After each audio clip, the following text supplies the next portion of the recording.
El cerdito de la Navidad, de J.K. Rowling. Primera parte, Dito.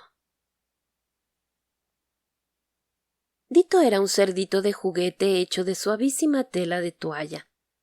Tenía la barriga llena de bolitas de plástico. Por eso era tan divertido lanzarlo al aire. Sus patas, blanditas, eran del tamaño perfecto para enjugarse las lágrimas. Cuando su dueño, Jack, era más pequeño, todas las noches se quedaba dormido chupándole una oreja. Dito se llamaba así porque cuando Jack empezó a hablar, decía Dito en lugar de cerdito. Cuando era nuevo, era de un rosa salmón y tenía unos ojos de plástico negros y brillantes. Pero Jack ya no se acordaba de aquello. Para él, Dito siempre había sido gris y descolorido, con una oreja que de tanto chupeteo se le había quedado torcida. Se le cayeron los ojos y durante un tiempo tuvo 2 agujeritos en la cara. Pero la madre de Jack, que era enfermera, le cosió unos botones para reemplazar las cuentas de plástico que se habían perdido. Esa tarde, cuando Jack volvió de la guardería, encontró a Dito sobre la mesa de la cocina, envuelto en una bufanda de lana, esperando a que él le quitase el vendaje que le tapaba los ojos.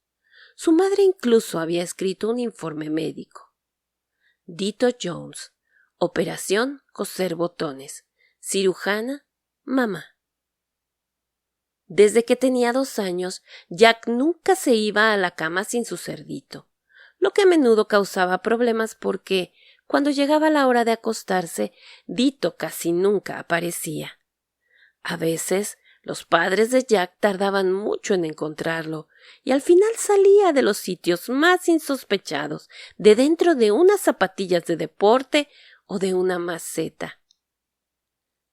Pero, ¿por qué lo escondes, Jack?, le preguntaba mamá cada vez que encontraba a Dito acurrucado en un cajón de la cocina o debajo de un cojín del sofá. La respuesta era un secreto entre Jack y Dito. Jack sabía que a su muñeco le gustaban los rincones acogedores donde podía acurrucarse y dormir. A Dito le gustaba hacer las mismas cosas que a Jack.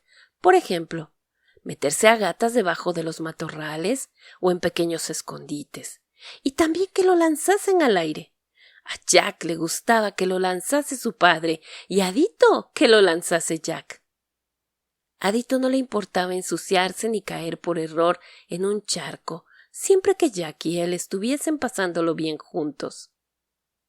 Un día, cuando Jack tenía 3 años, metió a Dito en el cubo del reciclaje. Había oído a su madre decir que aquel cubo era para reciclar, y la palabra que no conocía le hizo pensar en una bicicleta. Así que esperó a que ella saliera de la cocina y metió a Dito en el cubo, creyendo que, cuando le pusiera la tapa, el muñeco podría darse una vuelta en bici. Su madre se rió mucho cuando él le confesó que no paraba de asomarse al interior del cubo porque intentaba pillar a los objetos que había dentro dando vueltas. Entonces ella le explicó que reciclar no tenía nada que ver con montar en bicicleta. Las cosas que metían en aquel cubo se las llevaban para convertirlas en otras cosas, de modo que pudieran tener una vida nueva. Como es lógico, Jack no quería que Dito se marchara ni que lo convirtieran en otra cosa, así que nunca volvió a meterlo en el cubo del reciclaje.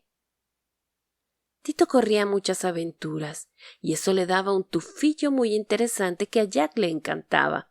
Era una mezcla de olores, el de los sitios que había visitado, el de la cueva tibia y obscura de debajo de las sábanas de Jack, y un poquito el de la fragancia de la colonia de mamá, porque ella también abrazaba y besaba a Dito cuando iba a darle las buenas noches a su hijo.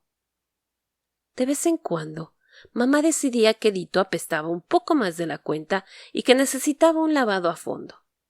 La primera vez que metió a Dito en la lavadora, Jack se tumbó en el suelo de la cocina y se puso a chillar de rabia y angustia. Su madre intentó explicarle que el cerdito se lo estaba pasando en grande, girando en el tambor. Pero Jack no la perdonó hasta que, esa misma noche, Dito volvió a la cueva de debajo de las sábanas seco, suave y oliendo a detergente para la ropa.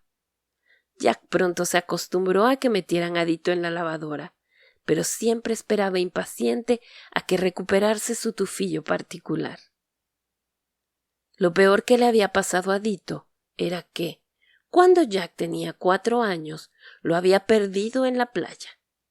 Papá ya había recogido las toallas y mamá estaba ayudándolo a ponerse la camiseta cuando de pronto Jack se acordó de que había enterrado a su cerdito en algún sitio, aunque no sabía exactamente dónde. Lo buscaron hasta que empezó a ponerse el sol y la playa se quedó casi completamente vacía. Su padre estaba enfadadísimo y Jack lloraba a lágrima viva. Pero su madre le repetía que no debía perder la esperanza y seguía excavando por todas partes con la mano. Entonces, justo cuando su padre estaba diciendo que iban a tener que marcharse sin Dito, Jack hundió un pie descalzo en la arena y sus dedos tocaron algo blandito. Aún llorando, pero de felicidad, desenterró a su muñeco. Su padre dijo que no volverían a llevárselo a la playa, pero a él le pareció muy injusto, porque a Dito le encantaba la arena y esa era precisamente la razón por la que él lo había enterrado.